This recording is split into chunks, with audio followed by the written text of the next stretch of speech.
Hello friends, आज हम ये देखेंगे कि एक कंपनी के लिए जो हमने किसी कंपनी में इन्वेस्ट करना है तो उससे पहले हमें क्या क्या चीज़ें हैं जिनका हमें पता होना चाहिए। ऐसे कौन से तरीके हैं जिससे हम ये फाइंड आउट कर सकते हैं कि किस कंपनी में हमें इन्वेस्ट करना चाहिए या फिर किस कंपनी में हमें इन्वेस्ट नहीं करना चाहिए।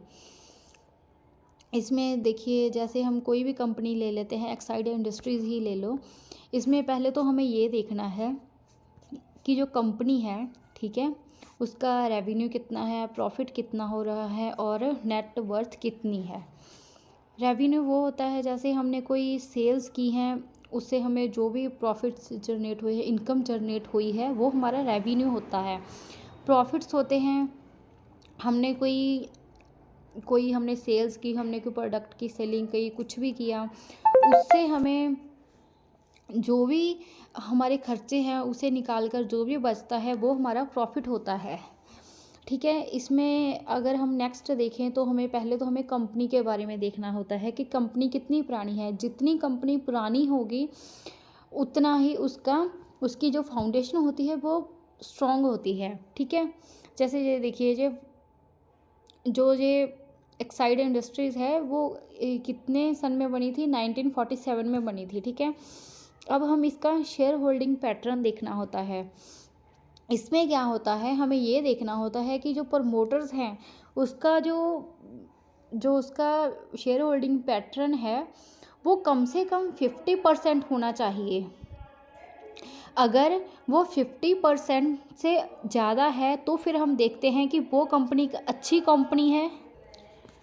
फिर हम देखते हैं कि अगर प्रमोटर्स का 51% से ज़्यादा शेयर होल्डिंग पैटर्न है तो फिर हम उसे एक अच्छी कंपनी कंसीडर करेंगे, क्योंकि प्रमोटर्स वो होते हैं जिन्होंने बिज़नेस को स्टार्ट किया होता है। अगर उन्होंने ही जिन्होंने बिज़नेस में पैसा लगाया होता है, अगर उनका ही शेयर होल्डिंग पैटर्न कम होगा तो क्या होता है कि वो कोई भी पर्सन है, अगर हमने कोई कंपनी बनाई है, हमारी कंपनी होगी, हमारा उसमें पैसा लगा होगा, तो क्या है, हम उस कंपनी को कभी भी डूबने नहीं देंगे। हम बहुत से ऐसे एफर्ट्स करेंगे कि वो कंपनी कभी भी लॉस में ना जाए, वो हमेशा प्रॉफिट्स में रहे।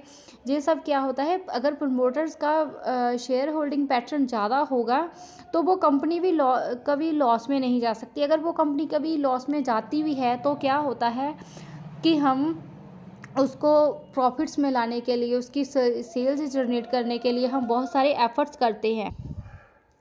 ठीक है फ्रेंड्स, ये हो गया हमारा शेयर होल्डिंग पैटर्न का। प्रमोटर्स का 51% से ज़्यादा होना चाहिए।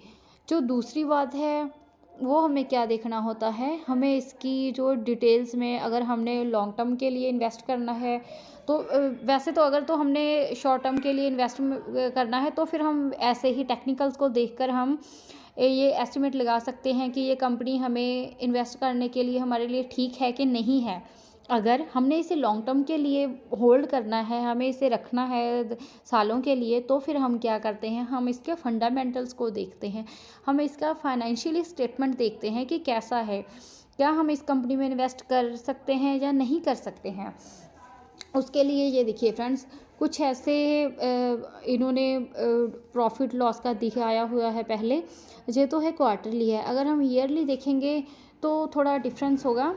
हम क्वार्टरली ही देख कर चलते हैं। पहले तो देखिए फ्रेंड्स, रेवेन्यू हो गया, वो मैंने आपको बता ही दिया है कि हम किसी कंपनी में पैसा लगाते हैं, ठीक है, उनसे जो भी हमारे पास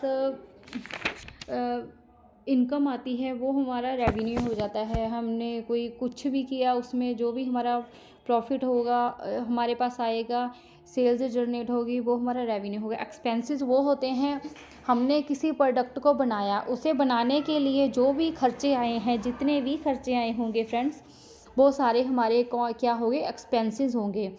फिर जो ये दिख रहा है EBITDA, इसका क्या मतलब होता है फ्रेंड्स, इसका मतलब होता है earning before interest, tax, depreciation and amortisation. मतलब कि जो हमारी अर्निंग्स होती हैं इन सब को वहाँ से लेस नहीं किया गया है। तो जो नेक्स्ट आता है वो आता है EBIT, मतलब इसका क्या है, earning before interest and taxes. अगर हम इसके नेक्स्ट की बात करें तो वो होता है प्रॉफिट बिफोर टैक्स। टैक्स से पहले हमारा कितना प्रॉफिट है वो हो गया।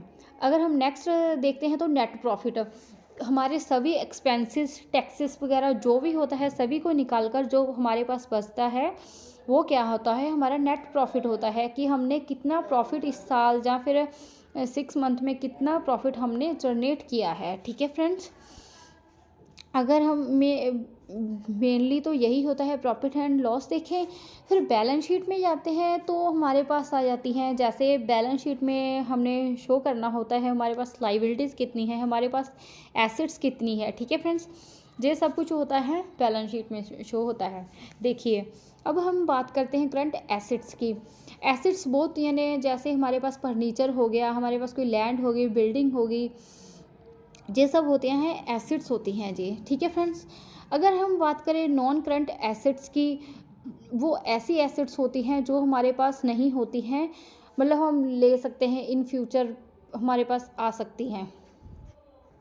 सॉरी फ्रेंड्स, जो नॉन करंट एसेट्स होती हैं उसका क्या होता है कि वो जैसे कि कुछ हमारे लिए हमारे पास लॉन्ग टर्म में है, ठीक है, जिन्हें इजीली कैश में कन्वर्ट नहीं किया जा सकता है, वो होती हैं नॉन करंट एसेट्स। अगर हम लाइबिलिटीज़ की बात करें, जो हमारे ऊपर लोन वगैरह होता है, हमने किसी का कर्जा देना होता है, बोरिंग्स होती हैं, वो क्या होती हैं, लाइबिलिटीज़ होती हैं। नॉन करंट लाइबिलिटीज़ वो लाइबिलिटीज़ होती हैं जैसे कि हमने हमारे ऊपर कोई केस होने वाला है या फिर कोई केस चल रहा है, उसकी सुनवाई होनी है, हमें पता नहीं है कि जो डिसीजन आएगा वो हमारे फेवर में आएगा या फिर हमारे अगेंस्ट आएगा।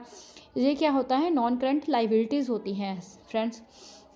अगर हम जो हमारा मेन है हमें उसे ही कवर करते हैं। अब आते हैं कैश फ्लो पे। कैश फ्लो पे वो ये देखिए फ्रेंड्स, जो है cash flow from operating activities. इसमें क्या होता है कि जो हमारे पास कैश आता है वो क्या होता है, जो हम day to day business activities होती हैं, ठीक है, वो कैश हो गया। Cash flow from investing activities. Investing activities वो होती हैं फ्रेंड्स, हमने कोई एसेट खरीद ली, हमने कुछ इन्वेस्ट किया किसी चीज़ में, कोई लैंड में कर दिया, किसी मशीनरी में कर दिया, वो क्या होता है, अगर उससे हमारे पास कोई कैश आता है तो वो हो गया इन्वेस्टिंग एक्टिविटी से cash. Cash flow from financing activities, वो क्या होता है कि हमने फंड्स जनरेट किए हैं, वो कैसे किए हैं, हमने लोन लिया या फिर वो हमारे बिजनेस के जो ओनर होता है उसने इसमें पैसा लगाया है, वो क्या होती हैं, फाइनेंसिंग एक्टिविटीज़ होती हैं। फॉरेन एक्सचेंज इफेक्ट्स आपको पता ही है कि फॉरेन जो बाहर से किसी ने, ठीक है, इसमें पैसा लगा दिया या फिर वो वहाँ से कोई बैलेंस आता है, वो हो गया। फिर क्लोजिंग कैश बैलेंस वो होता है जो सभी को माइनस करके जो बचता है वो होता है closing cash balance. Net cash क्या होता है, जो सभी की एडजस्टमेंट करने के बाद जो हमारे पास बचेगा वो क्या होगा, नेट कैश होगा, कि हमारे पास इतना कैश अवेलेबल है। अब आपको एक समराइज़ कर देते हैं सभी जो हमने बताया है।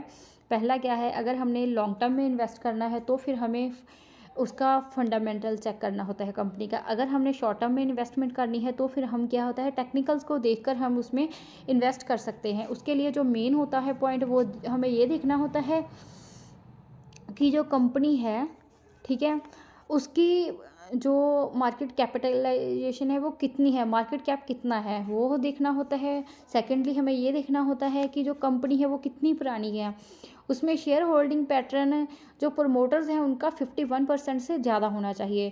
थर्डली हमारे पास बैलेंस शीट होती है, हमें वहाँ से देखना होता है अगर हम लॉन्ग टर्म के लिए इन्वेस्टमेंट कर रहे होते हैं। ठीक है फ्रेंड्स, ये सब चीज़ें ये ऐसा देखने के लिए हैं कि हमें किस कंपनी में इन्वेस्ट करना चाहिए, किस कंपनी में इन्वेस्ट नहीं करना चाहिए।